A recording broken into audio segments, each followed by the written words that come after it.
to me playing Shadow River again. This is the used match I have against TJ's SamuelJ. I brought Haste Zana to the table, which is a deck that was brought about with Dark Prophecies, and what it essentially does is it takes advantage of the cards like King's Pride that are already played in Zana, but instead of huge fatties, you play like Fleet-Footed Messenger and Chris, and you take advantage of the hasty pump to deal bonus damage. Now, against some opponents, I would play the turn 1 Chris here and get some early smacks in. But against Elementalists, I know I'm not going to be able to outclass his early creatures, and I know that Chris isn't going to stay and play long. So he's going to be able to smack the opponent for 1 or 2, but he's just going to be a waste of a card at the end of the day. And I need those cards because this is going to be all about the late game here. Because he's got some big late game threats, and I've got Tidal Wave, so I'm going to reverse the board on turn 5, and then hopefully be able to take control of it on turn 6. And to do that, I'm going to need to make sure I have the cards in my hand, because I can't afford to sack things. Now, the Focus Prayer here, I debated on it.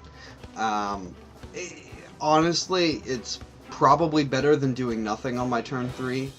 The main reason to destroy it isn't necessarily for the life gain, but first of all for the extra consistency, and second of all for it being able to rearrange the graveyard for the sake of Shadow Knight. That's a huge thing against me.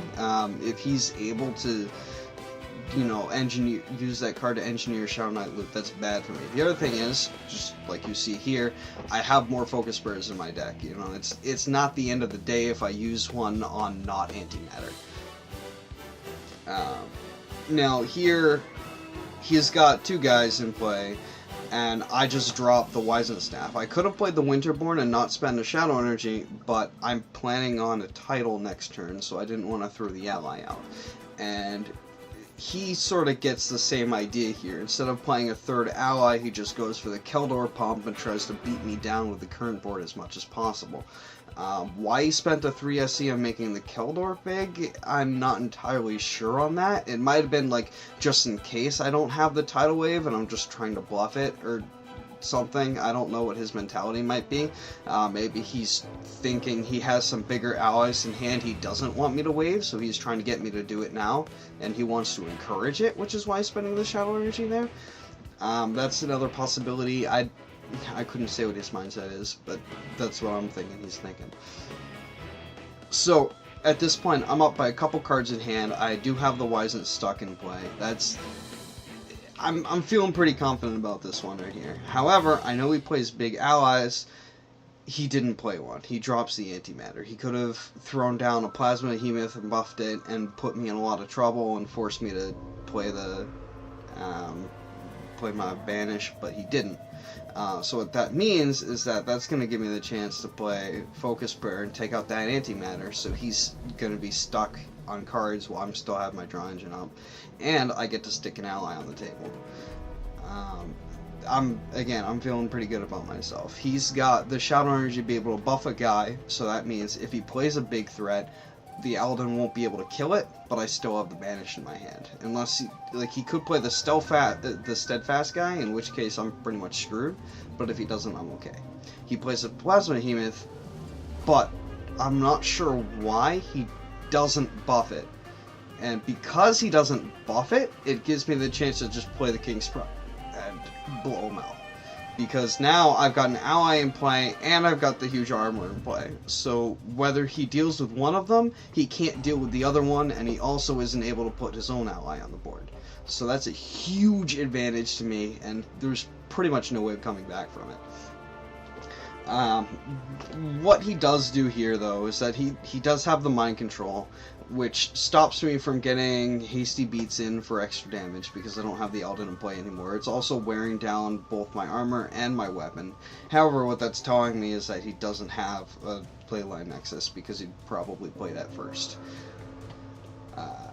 I also still have 1 durability left on Wizened Staff, so I can keep abusing it. Here's Elizabeth because I like drawing more cards, and then throw down the Fleet-Footed Messenger and get some damage in.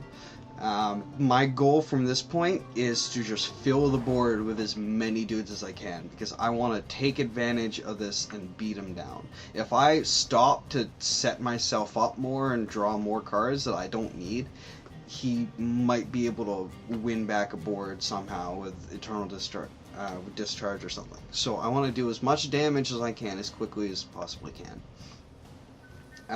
He's just got a big Keldor. He's hoping I can't burst it down. He's at 2 Shadow Energy, so even if I am able to kill it, he's able to do the exact same thing next turn.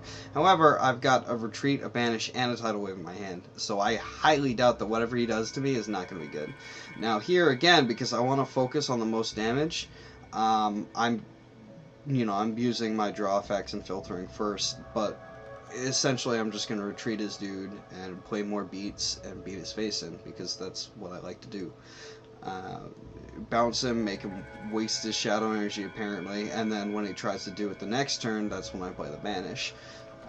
But because of the fact that the Banish costs an extra 2 resources, I don't do it now, I wait a turn. And then do some extra damage to his face. I'm not attacking with the Zana because I don't have another Wizened Staff in play, so I'm keeping it around at 1 durability. That's perfectly reasonable. I mean, if all he needs to do is play Mind Control and he gets a 2-for-1, sure. But I'm not worried about that. The downside is well worth the upside. But here he doesn't play the Keldor that we saw before. He plays a Furion Terror. And what that means for me is that it's even better that I played the Retreat first, because now I only have to deal with it once instead of twice. We also see he gets the Reshuffle. I get the card to blow it up, but that's not too important to me at this point, because he's at 17. He's not going to heal enough to outstop my damage. I've done the math here, and if I can draw another Alden or another Fleet-Footed Messenger, I just straight up win the game here with attacking. Unfortunately, I didn't get it. I could technically play the Wizened Staff and draw another card, but then I won't have the resources to play the Alden or FFM I get with it, so it doesn't really help me.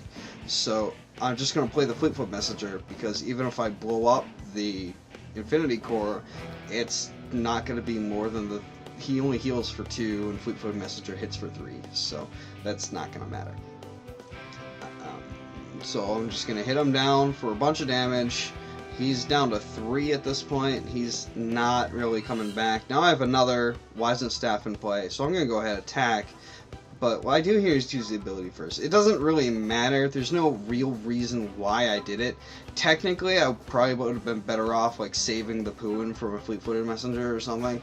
I mean, from a Furion Terror or something. But the Elementalist is only on 2 life. It's not going to matter either way. Mostly, it's just, it's just to use it.